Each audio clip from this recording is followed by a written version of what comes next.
Hi everyone, welcome to our channel ధర్మ temple tour. ఇప్పుడు మనం చూడబోయే శివాలయం చాలా గొప్ప శివాలయం. ఎక్కువగా శివాలయాలలో గోపురాల మీద, మండపాల మీద శివలింగాన్ని కౌగిలించుకుని ఉండే మార్కండేయుడు, శివలింగంలోంచి త్రిశూలంతో బయటకు వస్తున్న శివుడు, క్షమించమని వేడుకుంటూ యముడు విగ్రహాల రూపంలో మనం చూస్తుంటాం. యముని యమపాసం నుంచి తప్పించుకుని శివుని కటాక్షంతో మృత్యుంజయునిగా మారిన మార్కండేయుడు కౌగిలించుకున్న స్వయంభు శివలింగం గల మహత్తరమైన ఆలయాన్ని ఇప్పుడు చూడబోతున్నాం. ఇక్కడున్న స్వామి పేరు అమృత ఘటేశ్వరుడు.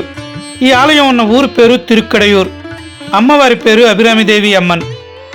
ఇలాంటి గొప్ప శివాలయాన్ని దర్శించుకోవడానికి మొదటగా తమిళనాడు రాష్ట్రంలోని మైలాడుతురై పట్టణానికి చేరుకోవాలి. అక్కడ నుండి ఈ తిరుక్కడయూరుకు 23 కిలోమీటర్ల దూరం ఉంటుంది. తిరుక్కడయూరులో రైల్వే స్టేషన్ లేదు, మైలాడుతురైలోనే ఉంది. మైలాడుతురై నుండి ఆలయానికి గంటకొక బస్సు ఉంటుంది. ఆటోలో కూడా ఇక్కడికి చేరుకోవచ్చు. తంజావూరు నుండి చెన్నై వెళుతున్నప్పుడు కుంభకోణం, మైలాడుతురై మీదుగా తిరుక్కడయూరు చేరుకోవచ్చు. తిరుక్కడయూరు నుండి వెనక్కి రాకుండా ఆలయం దగ్గర నుండే వేరొక బస్సు రూట్లోనే 22 కిలోమీటర్ల దూరంలో ఉన్న సీర్గాళి చేరుకుని అక్కడ ఉన్న మరొక గొప్ప శివాలయాన్ని దర్శించుకుని అక్కడ నుండి వెనక్కి అంటే చిదంబరం వైపు వెళ్లకుండా మైలాడుతురై వైపు ఒక 6 కిలోమీటర్లు వస్తే అక్కడ ఫేమస్ టెంపుల్ వైదేశ్వర కోయిల్ని దర్శించుకుని అక్కడ నుండి డైరెక్ట్గా చిదంబరం మీదుగా చెన్నై చేరుకోవచ్చు. చెన్నై నుంచి అయితే ఇప్పుడు నేను చెప్పిన ఈ ప్రదేశాలన్నిటికీ డైరెక్ట్ బస్సులున్నాయి.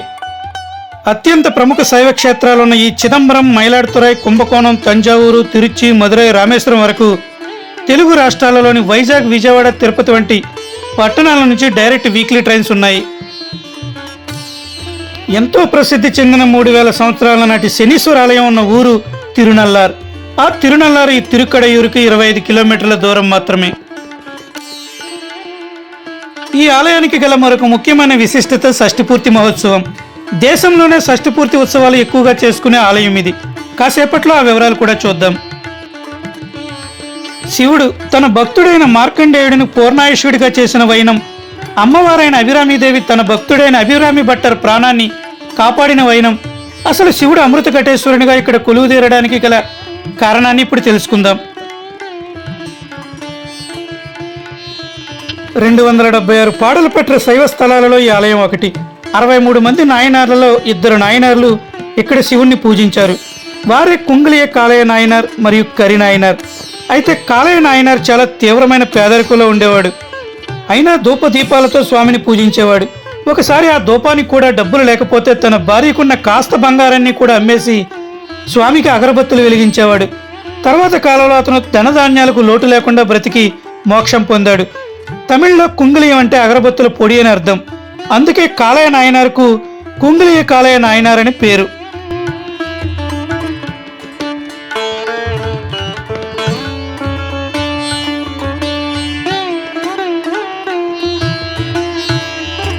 ఆలయం లోపలికి అడుగు పెట్టడానికి ముందు ఇక్కడున్న ఈ ముఖమండపంలో మార్కండేయ చరిత్రను వివరించే చిత్రాలను, పక్కనే అభిరామి భట్టర్ చిత్రాలను కూడా ఇక్కడ మనం చూడవచ్చు.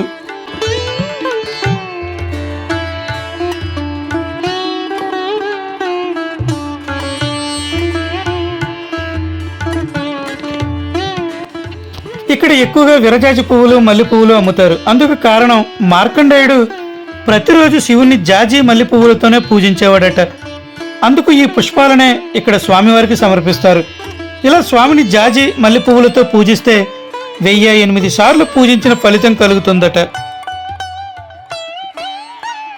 11 ఎకరాల విస్తీర్ణంలో ఉన్న ఈ ఆలయ ప్రాంగణంలో ఉన్న గోపురాలు, మండపాలు ఈ శిల్పకళా రీతులు చోళ వాస్తు రీతిలో నిర్మితమైనవి.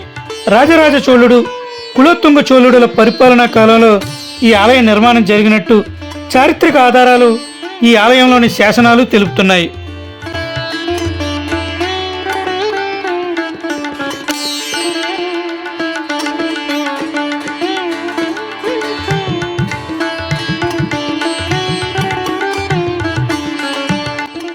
రాజగోపురం దాటి లోపలికి వెళ్లే ముందు కుడివైపున కనిపిస్తున్న ఈ చిన్నపాటి మందిరంలో నవ్వుతూ ఉన్న ఈ స్వామి పేరు శ్రీ ముత్తుమునీశ్వర స్వామి. మొదటగా ఈయనకు నమస్కరించి ఈ ఆలయ దర్శనానికి వచ్చాను, అనుమతిని ఈ స్వామి అని ప్రార్థించి తిరిగి ఆలయ దర్శనం అయిన తర్వాత కూడా వెళ్లిపోయే ముందు ఈయనకి నమస్కరించుకుని వెళ్ళాలట. మన హిందూ పురాణాల ప్రకారం మరణాన్ని జయించి మృత్యుంజయులుగా మారిన సప్త చిరంజీవులు 7 ఉన్నారు. వీరితో పాటు ఇప్పుడు మనం చెప్పుకోబోయే మార్కండేయునితో కలిపి అష్టచిరంజీవులయ్యారు. శ్రీరామచంద్రమూర్తికి పరమ భక్తుడైన హనుమంతుడు, శ్రీ మహావిష్ణువు అవతారమైన పరశురాముడు, ద్రోణాచార్యుని కుమారుడైన అశ్వత్థామ, విష్ణు భక్తుడైన ప్రహ్లాదుని మనవడు, ముల్లోకాలను జయించిన దానవ చక్రవర్తి మహాబలి, రావణాసురుని తమ్ముడు విభీషణుడు, కౌరవులకు పాండవులకు కులగురువైన కృపాచార్యుడు, భారత భాగవత గ్రంథాలను రచించిన వ్యాస మహర్షి, యమపాసం నుండి విముక్తి చెందిన శివభక్తుడు మార్కండేయునితో కలిపి వీరు అష్టచిరంజీవులుగా ప్రసిద్ధి చెందారు. పూర్వం మృకండు మరుద్వతి అనే దంపతులు ఉండేవారు. మృకండు సార్థక నామధేయుడు. ఆయన తపస్సులో లీనమై ఉన్నాడంటే ఆయన శరీరం గట్టిగా రాయిలా ఉండేటటువంటి రీతిలో కఠోర తపస్సు గలవాడు. జంతువులకు వచ్చే శరీర దురదను కండుయాం అంటారు. అలా మృగాలకు కలిగే దురదను శిలలా నిలబడి తపస్సు చేసుకునే మృకండుని శరీరానికి రాపిడి చేసుకుని వాటి కండుయాన్ని తీర్చుకునేవి. అందుకే ఆయనను మృకండు మహర్షి అని పిలిచేవారు. అయితే ఆ దంపతులకు సంతానం లేదు. పుత్రుడు లేకపోతే పైలోకాలలో ఉన్నత గతులు ఉండవని భావించి వారణాసికి వెళ్ళి అక్కడ శివలింగాన్ని ప్రతిష్ఠించి పరమేశ్వరుని కోసం ఘోర తపస్సు చేస్తాడు. తపస్సుకు మెచ్చిన శివుడు ప్రత్యక్షమై మృకండు మహర్షిని పరీక్షించాలని, ఉత్తమ గుణాలతో 16 సంవత్సరాలు మాత్రమే బ్రతుకుండే పుత్రుడు కావాలా లేక సకల దుర్గణాలతో ఉండే పూర్ణాయుష్కుడు కావాలా అని అడగ్గా సద్గుణాలతో 16 సంవత్సరాలు బతికే పుత్రుడనే కోరుకుంటాడు మహర్షి. పరమేశ్వరుని వరంతో ఆ దంపతులకు ఒక కుమారుడు జన్మిస్తాడు. మృకండు తన కుమారునికి మార్కండేయుడని పేరు పెడతాడు.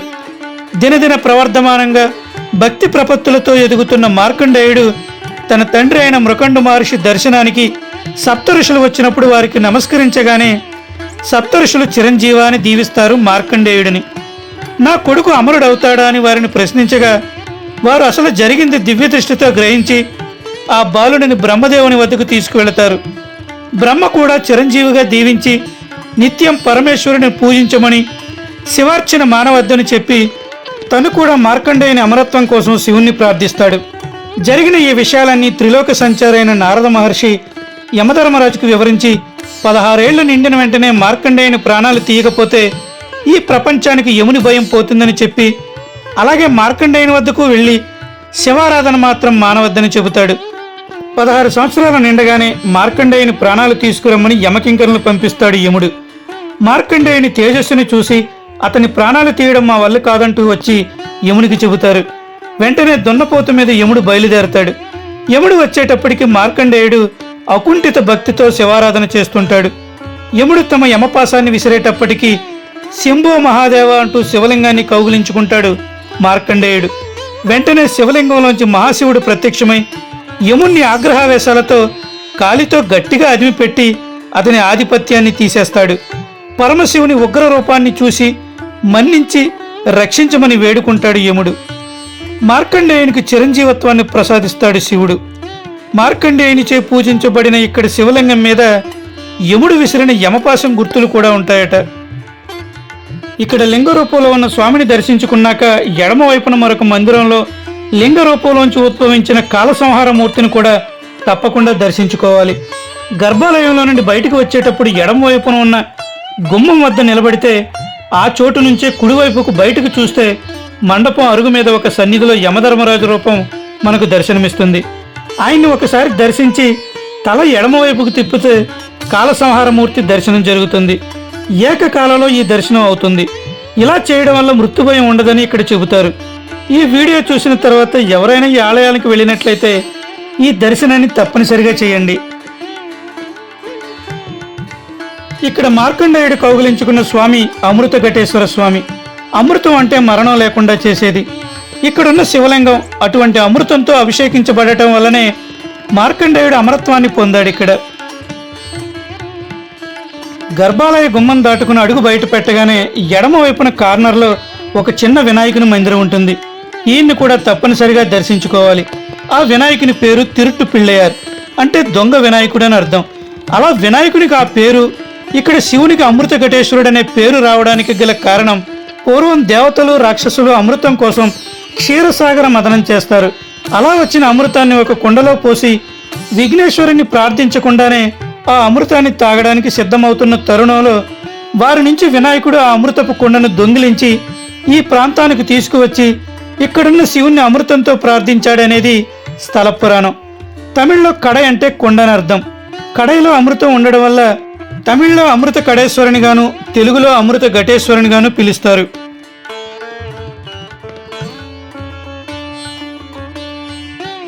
ఈ మండపం అరుగు మీద కనిపిస్తున్న ఈ సన్నిధే యమధర్మరాజు కొలువుదీరని చోటు.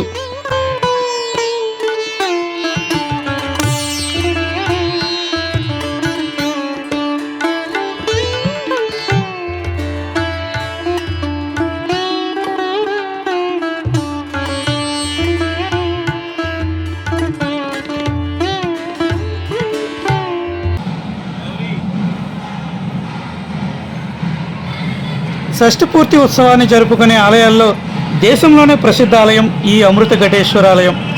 ప్రతిరోజు వందలాది మంది దంపతులు షష్ఠి పూర్తి వేడుకలు జరుపుకుంటారు ఇక్కడ.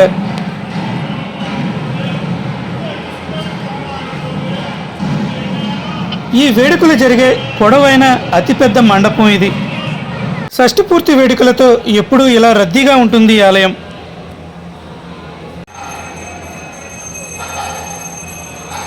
ఈ అమృత ఘటేశ్వరాలయంలో ఆయుష్ హోమం, మృత్యుంజయ హోమం చేయించుకుంటే ఆయుష్ పెరుగుతుందని, అపమృత్యు భయం పోతుందని, అకాల మరణం సంభవించదని ఈ ఆలయ విశిష్టత. చిన్నపిల్లలకు కలిగే బాలారిష్ట దోషాలు కూడా ఈ ఆలయంలో చేసే పూజల వల్ల పోతాయని నమ్మబడుతున్న క్షేత్రం ఇది.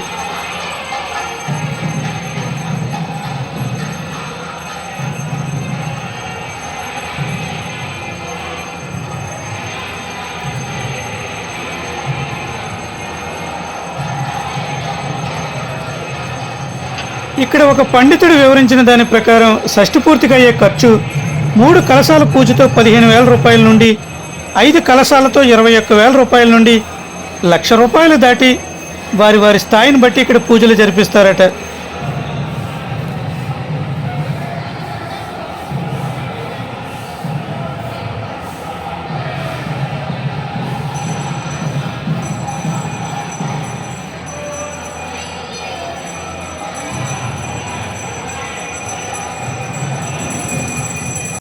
ఈ ఆలయంలో మరొక ముఖ్యమైన విషయం శ్రీ అభిరామి అమ్మవారు. స్వామివారి గర్భాలయం తూర్పు వైపుకుంటే అమ్మవారి ఆలయం ఈశాన్యంలో పడమర వైపుకు ఎదురెదురుగా ఉంటాయి. అమ్మవారికి పరమ భక్తుడైన అభిరామి భట్టర్ 18వ శతాబ్దానికి చెందినవారు. ఆయన అసలు పేరు సుబ్రహ్మణ్య అయ్యర్. ఆయన ఎప్పుడూ అమ్మవారి ధ్యాసలోనూ ధ్యానంలోనే ఉండేవాడు. ఒకసారి అభిరామి భట్టర్ అమ్మవారి ముఖవర్చస్సును పౌర్ణమి చంద్రబింబంలో ఊహించుకుంటూ ఆలయ ఆవరణలోనే కూర్చుని ఉంటాడు. సరిగ్గా అదే సమయంలో అప్పటి తంజావూరును పరిపాలించే శరభోజి మహారాజు అమావాస్య తిథిని పురస్కరించుకుని స్వామి దర్శనానికి దేవాలయానికి వస్తాడు.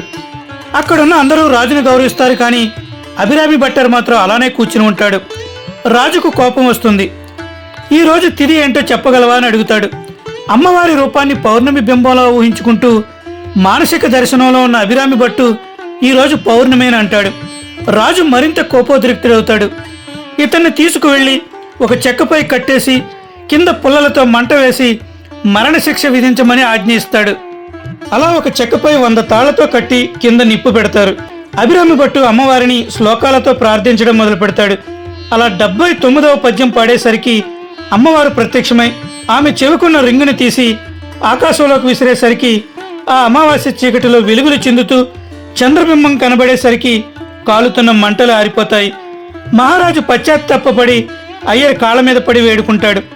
సుబ్రహ్మణ్య అయ్యర్గా ఉన్న భక్తుడు అప్పటి నుండి అభిరామి భట్టర్గా పేరు పొందుతాడు. మిగిలిన 21 పద్యాలను పాడి 100 పద్యాలను పూర్తి చేస్తాడు. అలా ఆయన పాడిన అమ్మవారి పద్యాల సమూహారాన్ని అభిరామి అందాది అని అంటారు. ఆ అభిరామి అందాది స్తోత్రాలకు ఒక ప్రత్యేకత ఉంది.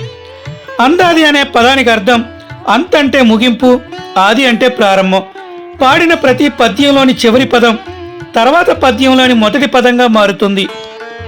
తమిళ సాహిత్యంలో ఉన్న ఈ అభిరామి స్తోత్రాలు ప్రతి ఇంటిలోనూ మ్రోగుతూనే ఉంటాయి.